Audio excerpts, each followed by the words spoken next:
Desde que mergulhei nesse universo obscuro, criei uma seleção de músicas dos Brindmills e dos Alevis especialmente para eles. Foi como se eu estivesse sendo conduzida a um ritual de iniciação nas sombras, algo que compartilhei com uma amiga próxima.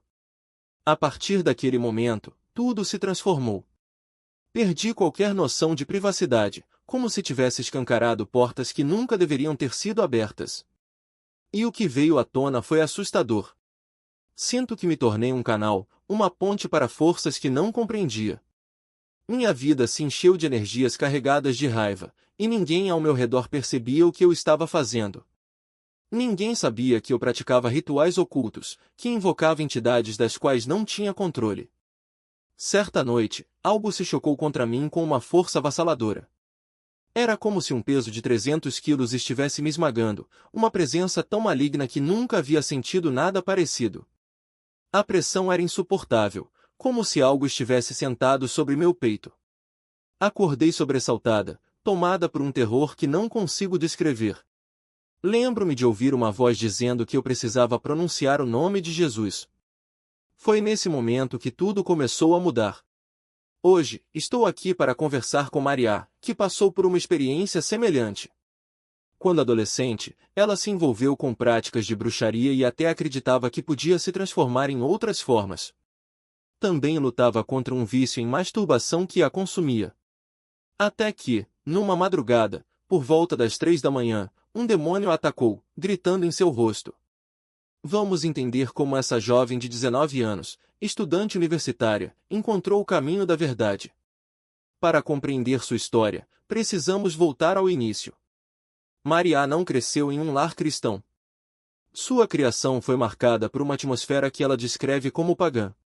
Sua mãe, criada na Igreja Batista, não transmitiu esses valores aos filhos. A dinâmica familiar era de abandono emocional, onde cada um cuidava de si mesmo. A origem dessa mentalidade vem de gerações anteriores. Sua bisavó teve 14 filhos e vivia em uma plantação, um ambiente marcado pela pobreza e pelo medo. Sua avó, criada nesse contexto, carregou essas marcas para o norte do país. Maria acredita que esse legado de escassez e temor foi passado para sua mãe, e, consequentemente, para ela.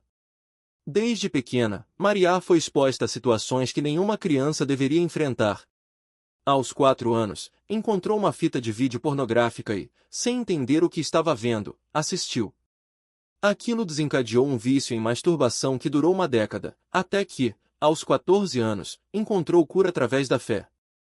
Ela se lembra de acordar no meio da noite, ainda muito nova, procurando algo para assistir. Eram cerca de 3 da manhã quando entrou no quarto dos pais, e sem saber o que estava fazendo, colocou uma fita no aparelho. Era um filme pornográfico. Na época, não compreendeu o que aquilo significava, mas algo mudou dentro dela. Foi como se um espírito de perversão tivesse se instalado em sua vida, trazendo vergonha e uma sensação constante de que precisava esconder segredos. O ambiente em que cresceu era caótico. Em público, a família mantinha uma fachada, mas dentro de casa, tudo era diferente. Sua mãe lutava contra vícios, assim como outros adultos ao seu redor. Maria sempre diz que a infância é um privilégio, um período de inocência que muitos não têm a chance de viver plenamente. Ela foi exposta a situações que deveriam ter sido evitadas, mas hoje perdoa sua mãe, que na época não tinha fé. Hoje, sua mãe encontrou a salvação, e Maria agradece por isso. A realidade em que vivia era intensa. Sua mãe costumava levá-la, junto com suas 2 irmãs, para a casa de um tio que era traficante. O lugar era um barraco de 2 quartos, em condições precárias, onde moravam 8 crianças. O tio fumava crack abertamente, e as crianças corriam pela casa enquanto os adultos se drogavam.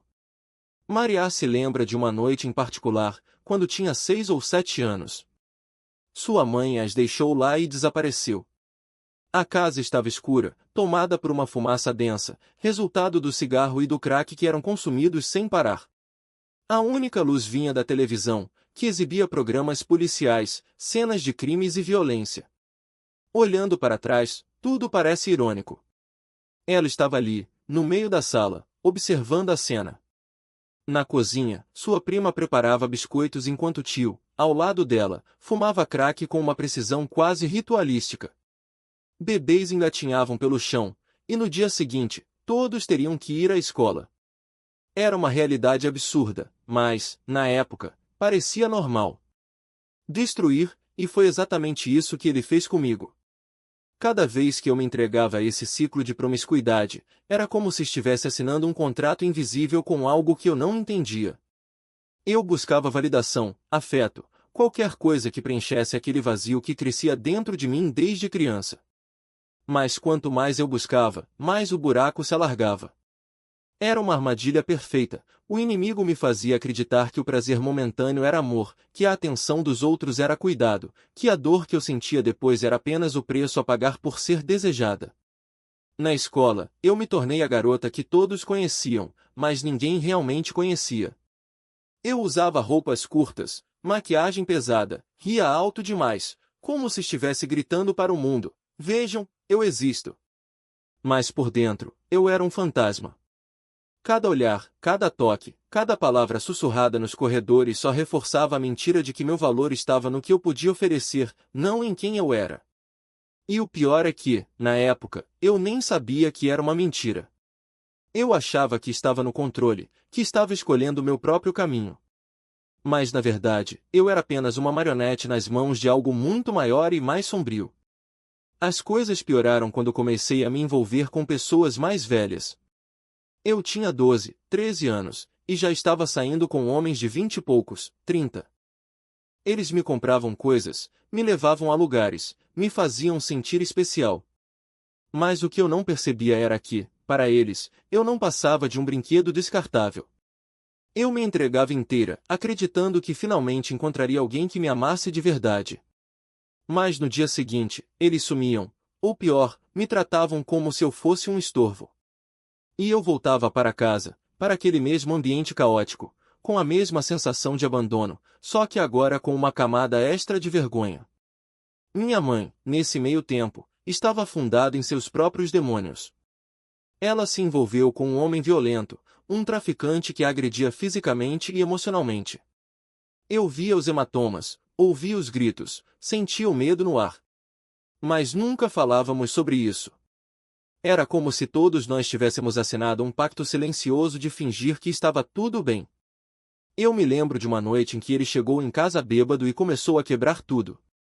Minha mãe tentou acalmá-lo, mas ele a jogou contra a parede.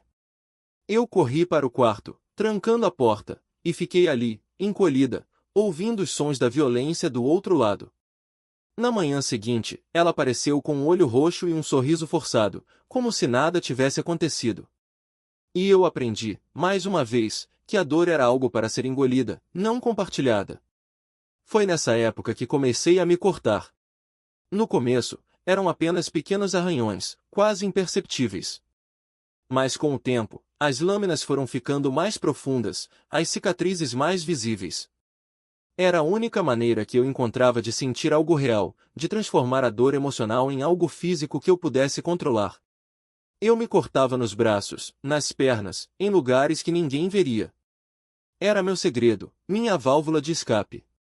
E, de certa forma, era também uma forma de punição. Eu acreditava que merecia sofrer, que havia algo de errado comigo para atrair tanta dor. Então, se eu mesma me machucasse, talvez o universo parasse de me castigar. Mas o inimigo não estava satisfeito. Ele queria mais. E foi assim que, aos 14 anos, eu me envolvi com um homem que me introduziu ao mundo das drogas.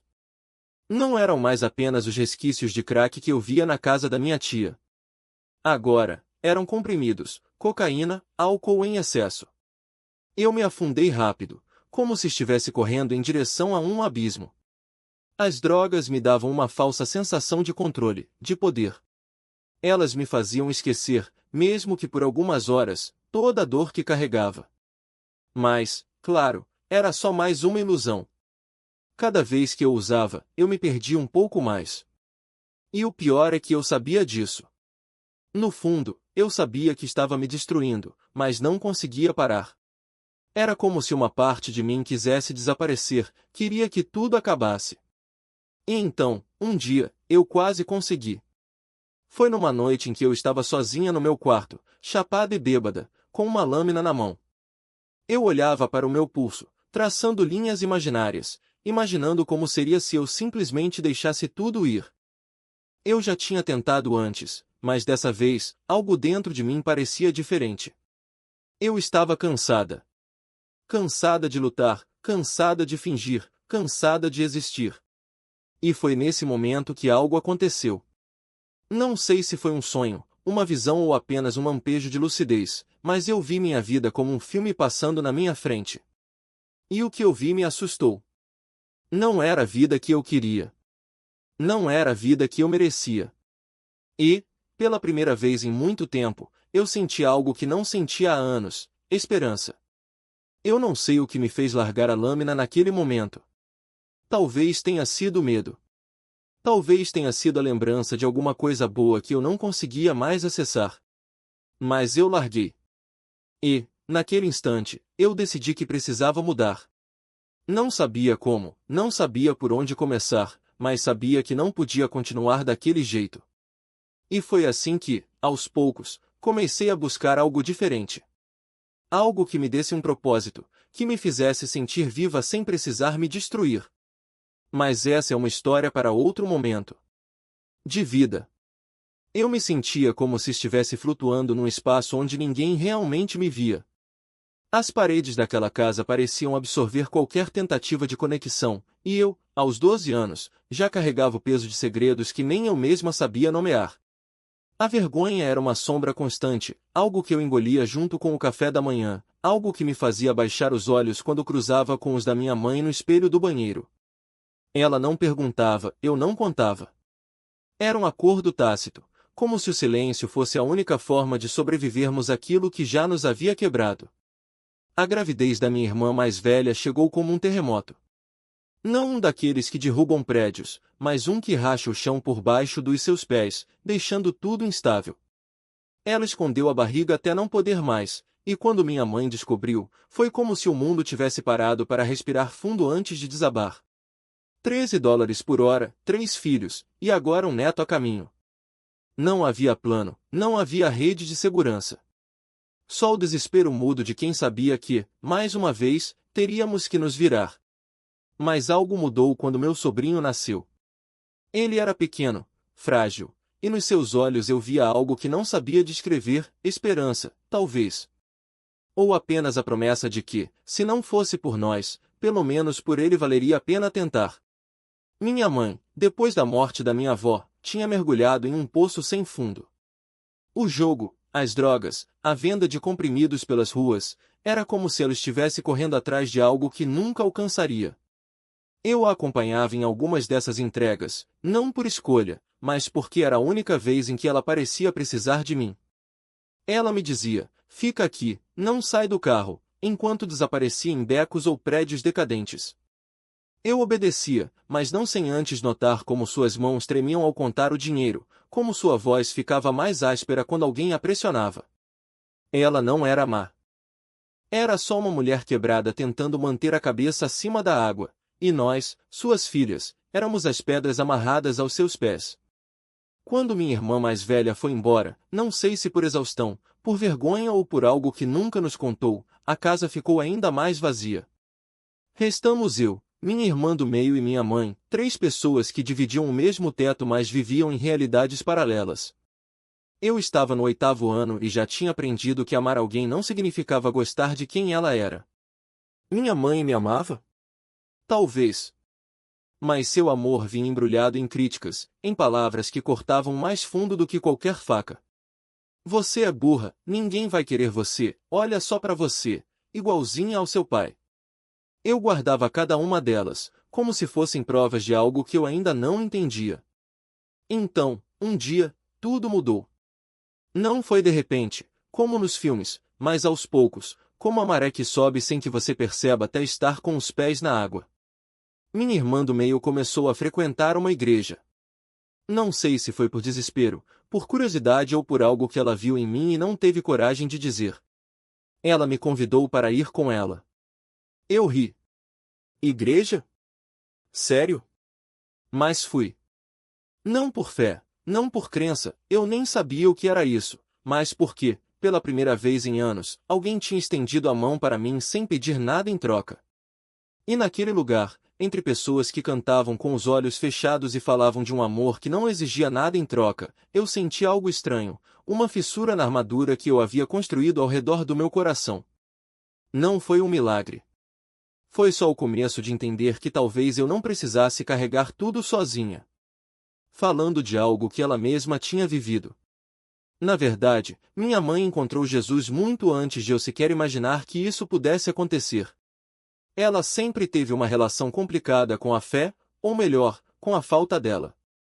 Cresceu em uma casa onde a religião era vista como algo distante, quase uma obrigação social, não uma verdade. Mas, em algum momento, ela começou a sentir um vazio que nem as drogas, nem os relacionamentos, nem o trabalho conseguiam preencher. Foi quando uma amiga da igreja, alguém que ela mal conhecia, simplesmente a convidou para um culto. Não foi um convite dramático, nem cheio de promessas. Foi só um: vem, se quiser. Não precisa acreditar em nada. Só vem. E ela foi. Não por curiosidade, não por desespero, mas porque, naquele momento, não tinha mais nada a perder. E ali, entre pessoas que ela não conhecia, ouvindo palavras que não entendia direito, ela sentiu algo que nunca tinha sentido antes, uma paz que não vinha de fora, mas de dentro. Não foi um raio de luz caindo do céu, nem uma voz audível. Foi só uma certeza, quase imperceptível, de que havia algo maior cuidando dela. E isso a assustou. Porque, pela primeira vez, ela percebeu que não estava no controle. Mas a mudança não aconteceu de uma hora para outra. Ela voltou para casa, continuou a vida como antes, mas algo tinha mudado. Ela começou a ler a Bíblia escondida, como se fosse um segredo vergonhoso. Depois, passou a ir à igreja aos domingos, mas só quando ninguém estava olhando. Até que, um dia, ela simplesmente parou de usar. Não foi uma decisão grandiosa, nem um juramento solene. Foi só um chega. E, aos poucos, as coisas começaram a se encaixar. Não porque a vida ficou fácil, longe disso, mas porque ela deixou de lutar sozinha. Quando ela nos chamou naquele dia para falar sobre o sermão, não era uma pregação. Era só uma mãe tentando compartilhar algo que tinha salvado a vida dela. E eu, que tinha passado anos tentando me transformar em outra pessoa, ouvi aquelas palavras sobre feitiçaria e algo dentro de mim se quebrou. Não foi medo. Foi reconhecimento. Como se, de repente, eu entendesse que todas aquelas tentativas de me moldar, de me esculpir em algo que não era eu, eram só uma forma de fugir de quem eu realmente era. E quem eu era, afinal? Alguém quebrado, sim, mas também alguém que, sem saber, estava sendo procurado. Totalmente salva. Lembro-me de quando, na casa anterior, descobrimos que minha irmã estava grávida e eu também. Ela falava um pouco sobre Jesus, e eu sentia que a ouvia absorver a palavra de Deus, mas, mesmo assim, ela ainda usava opioides. Ainda estava presa às drogas. Não houve muitas mudanças no estilo de vida, mas algo nela estava se amolecendo. Ela ainda não tinha se entregado completamente a Cristo. E mesmo ali, na casa, quando me contou sobre o sermão, acho que ela ficou tão empolgada quanto eu. Ouvia ao fundo os sons da igreja. Ela estava ansiosa para ouvir aquela palavra fresca, a verdade, porque, veja bem, ela tinha crescido em uma igreja corrupta, onde havia abuso sexual, exploração dos pais e coisas do tipo. Então ela ouviu esse pastor, o nome dele é Stephen Darrell, e quem o conhece sabe que eu o amo, e me contou algo sobre feitiçaria. Não me lembro exatamente das palavras, mas sei que aquilo me atingiu fundo. Foi por isso que subi para o quarto e orei. Mas mesmo depois de eu adoecer, ela ainda não estava segura. Ainda lutava contra o vício. Joseph ainda fazia parte da vida dela. Ela tinha sua própria batalha. No fim, acabou se entregando a Cristo. Hoje, é uma guerreira por ele. Mas sua jornada foi diferente da minha. Traumas que não haviam sido resolvidos no processo de santificação dela. Nada é imediato, né? As coisas não acontecem de uma hora para outra. Então, depois de ouvir tudo aquilo, com o Espírito Santo dizendo que as práticas bíblicas eram ruins, subi para o quarto. Vamos ao que aconteceu. Lembro que, depois de orar por 3 dias, algo mudou. Eu estava exausta, completamente esgotada. Tinha meu próprio quarto, e acordava coberta de suor. Apareciam hematomas pelo corpo todo. Não conseguia dormir mais do que 2 horas seguidas. Acredito que, por ter sido uma médium, uma canalizadora, até mesmo uma transformista para os espíritos que havia traído para minha vida, eles estavam furiosos. Sabiam que eu estava prestes a me salvar. Sempre ouvimos que não se deve misturar luz e trevas, e aqueles demônios sabiam que seu tempo estava acabando. Nunca tinha sentido uma tortura como aquela até começar a orar. Era óbvio que aquilo era verdade, e a única forma de conseguir dormir era colocando o SUS 91 para tocar. Eu não tinha crescido na igreja, não sabia de nada. Precisei pesquisar como descansar em paz. Alguém disse algo sobre isso, e eu, tão ingênua, acreditei. Colocava a música e conseguia dormir. Mas em uma noite específica, depois de ter caído no sono, preciso voltar um pouco. Mesmo durante aqueles 3 dias de tormento, antes de o Senhor me tirar do fogo, eu ouvi os espíritos que havia conjurado falando sobre mim dentro do meu corpo, dentro da minha mente. Era como se eu tivesse esquizofrenia. Escutava as conversas deles. Achava que estava enlouquecendo. E, de novo, voltando ao meu hábito de guardar segredos, ninguém sabia o que eu estava fazendo. Ninguém sabia que eu mexia com feitiçaria. Não podia contar para ninguém, porque tinha um medo paralisante de ser rejeitada. Não queria que pensassem que eu era louca. Nem eu sabia se era. Estava completamente perdida. Não sabia como expulsar aquilo. Não sabia como me livrar daquilo. Não sabia de nada.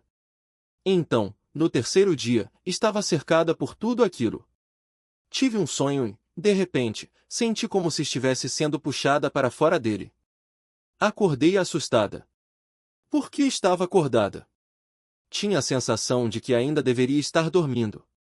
Olhei para o relógio, eram cerca de 3 da manhã. Minha mãe começava a trabalhar às 6, minha segunda irmã mais velha dormia no andar de baixo, e eu ficava no ponto mais alto da casa. Todos estavam dormindo. Levantei, dei uma volta pela casa, subi as escadas, tentei dobrar roupas, qualquer coisa para cansar e voltar a dormir. Mas o cansaço não passava. Então pensei, vou apagar as luzes do quarto e tentar dormir de novo. Meu laptop estava aberto com uma música pausada, prestes a apertar o play. Estava escuro no quarto, mas a luz da tela iluminava o suficiente para enxergar. Ia apertar o play quando vi, pelo canto do olho, uma menininha, uma criança pequena, correndo em minha direção. Senti os passos dela, o peso daquela presença, e ela simplesmente correu para dentro da parede. Era nítido, usava um vestido rosa, parecia uma criança vitoriana. Quando a vi, foi como se algo tivesse se quebrado dentro de mim. Não era só um vislumbre eu tinha visto claramente. E lembro de sentir um medo avassalador, tão forte que não consegui nem gritar. Minhas pernas travaram, mal conseguia respirar. O ar saía em soluços. Tentei desesperadamente apertar o play na música, mas meu corpo não respondia. Virei-me de costas, puxei as cobertas até o rosto, me encolhi como uma criança. Acabei adormecendo, mas acordei com o peso de 600 libras sobre mim. E soube, naquele instante, que o demônio ainda estava ali. Era a forma mais pura de mal que já tinha encontrado na vida. Um ódio tão profundo que fazia o pior ódio humano parecer amor. Não dava para descrever. Eu sabia que a intenção dele era me matar. Porque eu tinha quebrado o pacto com o inimigo, tinha dado minha aliança àquele que me resgatava, e eles tinham todo o direito de vir atrás de mim. Eu era um alvo legítimo. Lembro que, enquanto aquela coisa rastejava sobre mim, eu estava com as cobertas sobre o rosto, então não via seu rosto, mas sentia seu peso esmagador em cima de mim, tive um episódio de paralisia do sono. Estava completamente acordada. O peso me despertou. E, na minha mente, ouvi uma voz, era o Espírito Santo dizendo, grite o nome de Jesus agora. Nunca tinha ouvido falar em invocar o nome de Jesus daquele jeito. Já tinha ouvido, sim, mas naquele momento a lembrança veio com uma força avassaladora. Eu não conhecia Jesus de verdade. Não entendia nada da Bíblia. Mas algo dentro de mim sabia que era a única saída. Contei até 3 mentalmente e gritei o nome dele. Nem esperei chegar ao 3. Gritei tão alto que meu corpo se ergueu da cama, como se um microfone estivesse preso na minha garganta. Foi um grito puro, desesperado, Jesus! E ecoou pela casa. Todos estavam dormindo. Mais tarde, quando perguntei aos meus irmãos, eles disseram que não tinham ouvido nada. Minha irmã disse que não tinha ouvido nada. Então eu gritei o nome dele outra vez. Meu corpo se levantou da cama como se as cobertas tivessem sido arrancadas de mim, e de repente meu quarto estava iluminado, não como uma lâmpada acesa, mas como se o sol tivesse nascido dentro dele. Era uma claridade intensa, quase insuportável, como se o próprio dia tivesse invadido aquele momento. Respirei fundo depois do grito e, ao abrir os olhos, vi o rosto da criatura que estava sobre mim. Era uma mistura grotesca de galo e dragão, com dentes afiados demais para contar, e quando ela soltou um urro de ódio puro, senti o peso do mal como nunca antes. Mas então, como se o tempo tivesse parado, algo mudou. Meus olhos se fecharam por um instante, não sei se por medo ou por exaustão, e quando os abri de novo, senti algo que nunca havia experimentado, uma presença. Não era apenas uma sensação, era uma certeza absoluta, como se o próprio ar ao meu redor estivesse vivo. Era amor. Não um amor frágil ou condicional que eu conhecia, mas algo tão profundo que parecia preencher cada espaço vazio dentro de mim. Naquele segundo, eu soube. Era isso que eu sempre havia procurado, mesmo sem saber. E soube também, com uma convicção que não deixava espaço para dúvidas, que Jesus Cristo tinha me salvado. Se eu não tivesse gritado por ele, se não tivesse pedido sua ajuda, eu estaria perdida não apenas naquele momento, mas para sempre. A paz que tomou conta de mim era diferente de tudo. Não era alívio, não era calma passageira, era como se cada célula do meu corpo reconhecesse que estava segura, protegida, amada. Minhas mãos formigavam, como se a presença de Deus as tocasse diretamente. Fiquei ali, imóvel, apenas absorvendo aquilo, até que o relógio marcou 6 da manhã. Foi quando ouvi minha mãe subindo as escadas. Ela voltava do trabalho e trazia café da manhã para mim. Seus olhos brilhavam, seu rosto estava leve, como se ela também tivesse sido tocada por algo maior. Nunca a tinha visto tão feliz, tão viva. E eu só conseguia pensar, quem é esse Deus que transforma tudo assim? A partir daquele dia, não houve mais volta. Como eu poderia voltar para a bruxaria depois de ter sentido o amor de Cristo? Como poderia mexer com magia negra depois de ter visto o rosto do mal e, em seguida, a luz que o venceu? Não havia comparação. Eu estava livre. E não era uma liberdade frágil, daquelas que dependem de circunstâncias, era uma certeza que carregava dentro de mim, como uma marca. Eu tinha 14, 15 anos na época, e minha vida começou a mudar de um jeito que eu não entendia direito. Sempre fui uma pessoa muito lógica, muito técnica, gosto de fatos, de provas, de coisas que fazem sentido. E foi por isso que, quando me entreguei a Cristo, não foi por emoção passageira. Foi porque eu vi. Vi o contraste entre o mal e o amor, entre a escuridão e a luz. Vi que não havia meio termo. Minha família não era cristã. Não de verdade. Havia pessoas que diziam ser, mas viviam de um jeito que não combinava com o que pregavam, vendiam drogas, eram violentas, negligenciavam os filhos. Como diz a Bíblia, pelos frutos se conhece a árvore. E os frutos que eu via não tinham nada a ver com o amor de Deus.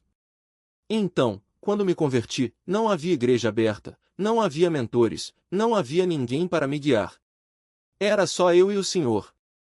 Eu nem sabia orar direito, nem entendia a Bíblia. Mas Ele me encontrou ali, no meio do meu caos, e começou a trabalhar em mim. Um dos processos mais dolorosos foi a santificação, o momento em que Deus traz à tona tudo o que precisa ser curado. Até 2015, eu não tinha memórias claras da minha infância. Tinha bloqueado tanta coisa por causa da dor, do trauma, que meu cérebro simplesmente apagou. Mas Deus começou a me mostrar, pouco a pouco, o que eu havia escondido. Foi como abrir uma porta que eu tinha trancado a 7 chaves. Lembro de jejuar, de chorar, de clamar por ele, pedindo que me ajudasse a entender. E ele foi paciente. Tão paciente. Mostrou-me o amor que eu nunca tinha recebido, o amor que minha mãe me deu naquele dia, quando subiu as escadas com o café da manhã, o amor que meu pai, apesar de tudo, às vezes conseguia demonstrar. Meu pai não estava presente na minha vida. Eu o via poucas vezes por ano, e mesmo assim, era como se ele fosse um estranho. Ele não era cristão, seguia crenças pan-africanas e muçulmanas, e não tínhamos nenhum tipo de conexão espiritual. Mas, depois da minha conversão, algo mudou. Minha irmã também teve um encontro com Deus e se converteu. Depois, minha mãe. De repente, não estávamos mais sozinhas. Éramos uma família sendo transformada, afiando umas às outras como ferro que afia ferro. Foi algo profundo, algo que eu nunca imaginei que viveria. Em setembro de 2021, eu, minha irmã e minha mãe fomos batizadas. Eu tinha feito um jejum de 3 dias antes, e minha mãe me batizou no mar. Lembro de entrar na água sentindo uma força que não era minha, era a certeza de que eu era uma guerreira de Cristo. Nada nem ninguém poderia abalar aquela fé. Mas, apesar de estarmos mais unidas do que nunca, minha mãe e eu sempre tivemos uma relação complicada. Somos parecidas demais, teimosas, intensas, cheias de opiniões. E quando duas pessoas assim tentam viver sob o mesmo teto, às vezes as coisas não fluem. No meu último ano do ensino médio, eu fugi de casa 3 vezes. Minha mãe tinha altos e baixos na fé, momentos em que se aproximava de Deus e outros em que se afastava. Naquela época, ela estava em um desses períodos de instabilidade, e as coisas em casa ficaram difíceis. Ela se tornou verbalmente abusiva, psicologicamente cruel. Eu assumi o papel de adulta, limpava a casa, fazia sua cama, preparava seu almoço. Era como se eu tivesse me tornado a mãe dela, enquanto ela, que deveria me proteger, me fazia sentir como uma criança de 6 anos, vulnerável, desamparada, humilhada. Nessa época, só morávamos eu e ela na casa. Minha irmã mais velha já tinha se mudado, e a do meio também. Eu via minha mãe de um jeito que nunca tinha visto antes, não só como mãe, mas como pessoa. E o que eu via me assustava. Não era só a instabilidade emocional, era a sensação de que, por mais que tivéssemos tudo materialmente, estávamos vazias por dentro. Foi então que comecei a fugir para a casa do meu pai. Não o conhecia direito, mas ele era a única figura de estabilidade que eu tinha. Eu tinha 17 anos e queria entender quem ele era, queria que ele fosse o pai que eu nunca tive. Mas ele também não sabia como ser pai. Nunca teve um exemplo, nunca aprendeu. Então, quando eu corria para ele em busca de algo que ele não podia me dar, a decepção era inevitável. A gota d'água foi uma briga feia no mercado. Minha mãe disse coisas tão duras que eu decidi, nunca mais voltaria para aquela casa. Não importava o que acontecesse, eu não viveria mais sob aquele teto. As palavras dela foram cruéis, mas eu a perdoei. Não porque ela merecesse, mas porque eu sabia que não era ela falando, era o inimigo usando a dor dela para me atingir. E eu já tinha visto o suficiente para saber que a batalha não era contra carne e osso. Aconteceu comigo. A conexão que criamos foi tão intensa que, mesmo à distância, eu sentia como se ele estivesse dentro da minha mente. As conversas eram profundas, quase espirituais, e eu confundia aquela intimidade com algo sagrado. Mas não era. Era apenas mais uma armadilha do inimigo, disfarçada de companheirismo. Eu não percebia na época, mas estava buscando nele o que só Deus poderia me dar: segurança, propósito, validação. E o pior é que, mesmo sabendo da minha fé, ele não respeitava isso. Chegou a me desafiar, dizendo que eu deveria experimentar as mesmas substâncias que ele usava, como se aquilo fosse uma prova de confiança. Seria interessante ver você sob efeito, ele falou, como se não soubesse que eu já tinha vivido no limite entre o mundo espiritual e o físico. Como se não entendesse que eu já tinha visto o suficiente para saber que aquilo não era liberdade, mas escravidão. O Senhor, porém, não me deixou afundar. Ele quebrou aquele relacionamento antes que eu me perdesse de vez. E mesmo assim, a dor da separação foi quase física. Eu chorava como se tivesse perdido uma parte de mim, porque, de certa forma, tinha. Aquela ligação emocional era real, e o luto que veio depois foi a prova de que o inimigo não brinca em serviço. Ele sabe como nos prender através das feridas que já carregamos: solidão, rejeição, a necessidade de ser vista. Mas Deus é maior. Ele me mostrou que aquele apego não era amor, mas idolatria. E que, por mais que doesse, eu precisava cortar aquele vínculo não só externamente, mas também no espírito.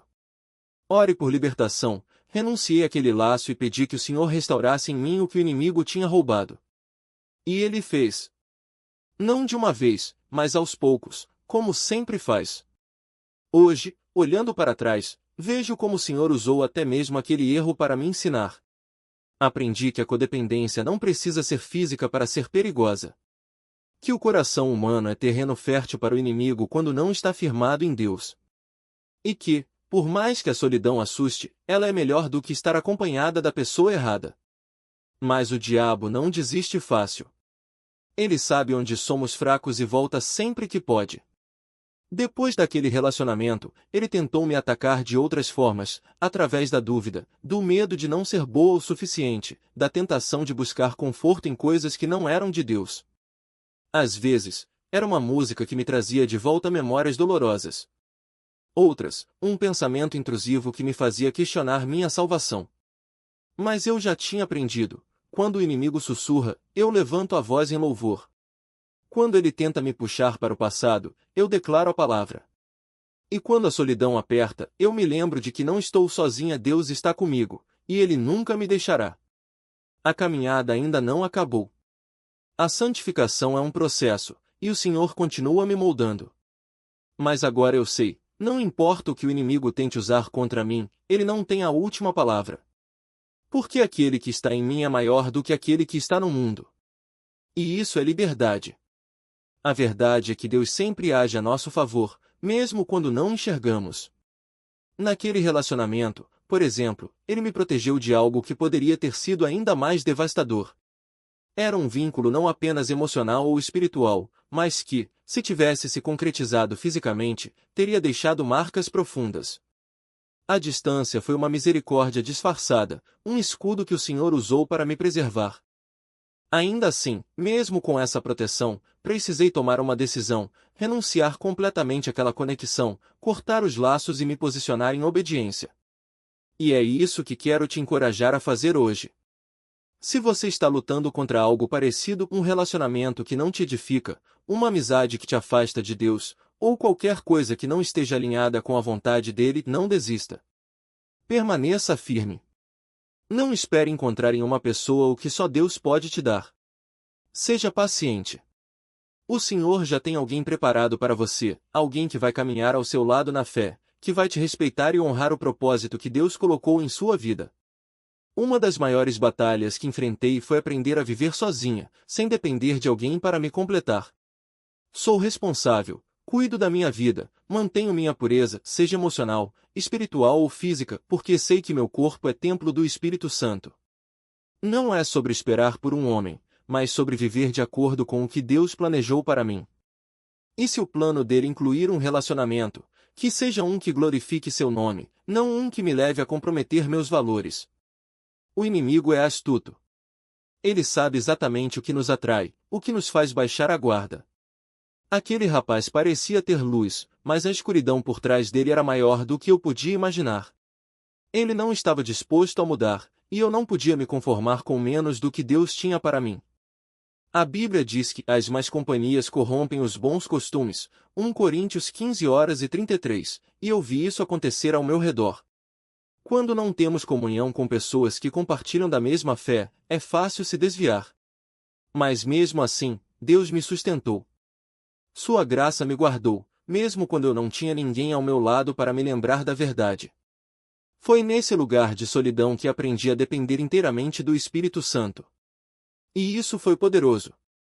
Ele me deu o testemunho que tenho hoje, e é por isso que posso dizer com convicção, se você está envolvido em qualquer prática que não glorifica a Deus, seja subliminar, seja qualquer outra forma de manipulação ou controle, precisa se arrepender e renunciar agora. Isso não é brincadeira. É feitiçaria. Abre portas para o inimigo agir, distorce o que Deus criou com propósito. Deus nos fez à sua imagem, e qualquer coisa que perverta isso vem do maligno. Pode parecer doce, inofensivo, mas lembre-se, o inimigo se disfarça de anjo de luz. Não caia nessa armadilha. Se você não sabe como se arrepender, diga em voz alta, em nome de Jesus, eu me arrependo por ter aberto portas através de prática específica. Renuncio a todo vínculo espiritual e a toda experiência ligada a isso, no nome de Jesus. Fale com autoridade. Renuncie. Feche essas portas.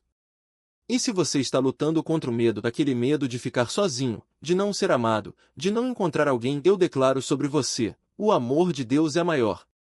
Sua paz é sobrenatural. Não permita que o inimigo roube sua confiança no Senhor. Você não está sozinho. Ele está trabalhando em seu favor, mesmo quando você não vê. Confie. Espere. E acima de tudo, permaneça firme na palavra. Porque no final, a vitória já é nossa.